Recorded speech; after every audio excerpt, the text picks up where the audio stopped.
Roasting videos आजकल बहुत चल रही है। मतलब एक इंसान किसी दूसरे इंसान का मजाक उड़ाता है तो हमको देखकर बहुत अच्छा लगता है। मैं भी ऐसे रोस्टिंग वीडियोस देखता हूँ, लेकिन कभी हम लोग ये सोचते ही नहीं कि जिस इंसान का मजाक उड़ रहा होता है उस वक्त उसके दिल पर क्या गुजर रही होगी। हम लोग तो मजाक करके चले जाते हैं, लेकिन वो इंसान उस चीज़ को लेकर कैसे जीता है, कब तक वो चीज़ को सोचता है, वो हमको फ़र्क ही नहीं पड़ता है। लेकिन आज जो मैं आपको कहानी सुनाने वाला हूँ, ऐसी इमोशनल हॉरर स्टोरी है जो शायद आपको कहीं ना कहीं फील तो होगी।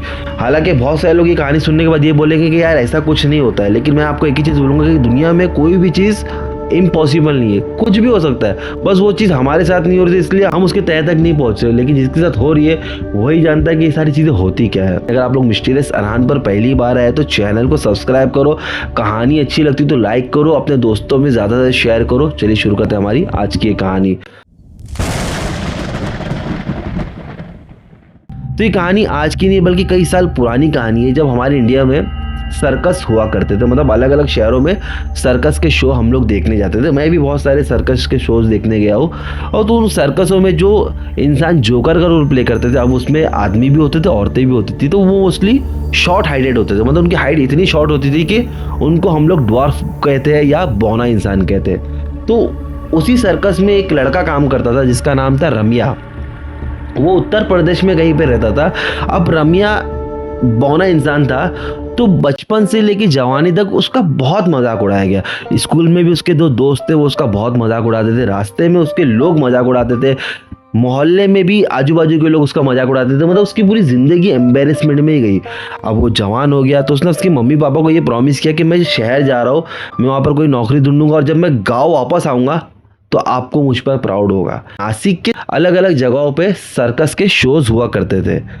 तो रमिया ने किसी एक सर्कस में अपना नाम लिखवा दिया और वहीं उसके गांव के लोग रहते थे, उन्हीं के घर में रहना स्टार्ट कर दिया। उसी गली में दो लड़के थे जो कि मेडिकल स्टूडेंट थे, जिसका नाम साहिल और समीर था। अब ये दोनों रमिया को बहुत तंग करते थे। अब वो इतना बटला था, बौना था, तो लोगों के लिए वो सिर्फ एक मजाक का केंद्र था। अब वो जिस घर में रहता था उसके गाँव वाले भी उसका मजाक उड़ाते थे। खैर उसको अब ये सारी चीज़ों की आदत हो गई थी, तो वो इतना ज़्यादा बुरा नहीं मानता था। एक दिन क्या हुआ कि रमिया का एक एक्सीडेंट हो गया, जिस वजह से इसकी पैर हमेशा के लिए काम करना ही बंद कर दिया। तो इस वजह से इसको सर्कस से भी निकाल दिया।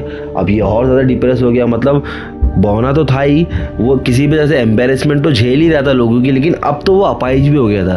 तो इसको और भी ज़्यादा बुरा लगने लगा। अब ये सोचा कि मैं मेरी मम्मी पापा से ऐसा प्रॉमिस करके अब मैं वापस तो गाँव नहीं जा सकता, तो मुझे यहीं पर कुछ करना पड़ेगा। तो वो बेचारा जो भी उसको काम मिलता वो करता, लेकिन समीर साहिल इसका पीछा ही नहीं छोड़ते थे। ये लोग इसको जहाँ ये दिखता वहाँ इसको ये एम्बेरस करते थे। खैर एक तरफ इसको नौकरी भी चलेगी और दूसरी तरफ ये हैंडीकैप हो गया, प्लस ये लोग अभी भी इसका मजाक उड़ा रहे हैं। ये इतना थक हार गया बेचारा कि ये एक दिन सुसाइड कर लिया। 2-4 दिन हो गए। अब एक रात को साहिल सो रहा था। अब साहिल के कानों में किसी की सीटी बजाने की आवाज आई। तो पहले तो वो ऐसा ही आंखें नहीं खोला, रो सो गया। अब दोबारा से किसी की सीटी बजाने की आवाज आई। तो जब वो उठ के देखता है तो उसके कमरे में तो कोई नहीं था, बट ऐसा लग रहा है कि विंडो के बाहर कोई खड़ा हुआ है। तब वो उठ के विंडो की तरफ गया तो क्या देखता है कि नीचे रमिया खड़ा हुआ है। वो जोकर के ही अवतार में नीचे खड़ा है और वो सीटी बजा रहा है। साहिल ने अपनी आंखों को मसला, उसको लगा यार रमिया तो मर गई, ये क्या हो गया। एग्जैक्ट उसी टाइम पे समीर जब अपने घर पे सो रहा था तो सपने में रमिया दिखा। समीर डर के मारे उड़ गया। और वो उठ के क्या देखता है कि उसके कमरे में उल्टा रमिया लटका हुआ है। वो कुछ नहीं कर रहा है, वो बस सिर्फ समीर को देख रहा है। समीर जोर से चिल्लाया, फिर घर वाले आए, देखा तो ऊपर कोई नहीं। तो उसकी माँ ने पूछी कि क्या हुआ, तो उन्होंने कुछ नहीं, मुझे लगा कि कुछ है। तो उसके घर वाले यहाँ पर देखे, आजू बाजू देखा तो कुछ नहीं था। तो समीर भी सो गया। अब इनकी एज इतनी भी छोटी नहीं थी कि इनको बच्चा समझ के लोग बोले कि नहीं नहीं बेटा हमारे साथ कमरे में सो जाओ। मतलब अच्छे मेडिकल स्टूडेंट, अच्छे खासे बड़े लड़के थे ये लोग। अब अगले दिन सुबह जब ये लोग कॉलेज जा रहे थे तो समीर ने बोला यार रात को मैंने अपने कमरे में रमिया को देखा यार, दीवार से उल्टा लटका हुआ था। साहिल बोला यार मैंने भी कल रात को रमिया को देखा। समीर बोला अबे क्या यार मजाक कर रहा है। नहीं यार सच में कोई सीटी बजा रहा था, जब मैंने विंडो खोल के देखा तो नीचे रमिया खड़ा हुआ था। क्या बात कर रहा है। बोला हाँ सच में। अबे तू मजाक कर रहा है। नहीं नहीं तू मजाक कर रहा है। बोले नहीं। अब ऐसी बातें करते करते इनका कॉलेज आ गया। अब ये लोग कॉलेज में बैठ गए। अब दोनों एक ही बेंच में बैठते थे। अब दोनों फुल वही हंसी मजाक कर रहे जिस तरह से लोग हमेशा करते थे। अब अचानक किसी ने साहिल के पैर पे नीचे टैप किया।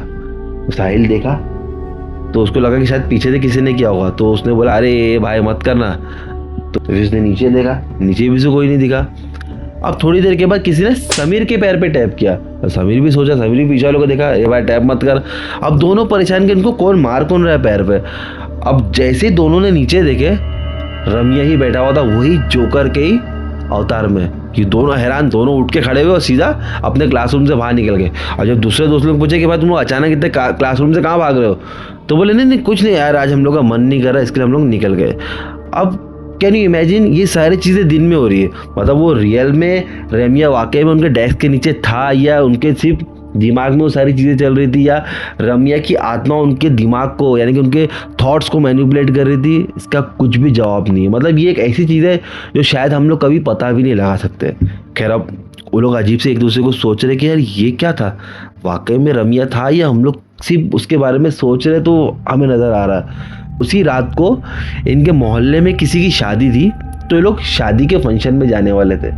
तब ये लोग क्या देखते हैं कि इनको वहाँ पर भी नज़र आ रहा है, और वो रमिया कभी स्टेज पे नज़र आ रहा है, कभी वो खाने की जगह पे उनको नज़र आ रहा है। मतलब उनको हर जगह पे नज़र आ रहा है। लोग हैरान, ये लोग अब इनको घबराहट होने लगी कि ये इनके साथ चल क्या रहा है। और अब की बार हंस रहा है, और बहुत ही अजीब तरीके से हंस रहा है, जैसे कि मतलब कि मानो कि वो इन लोगों पे हंस रहा है, कि इन लोगों की सिचुएशन पे वो हंस रहा है।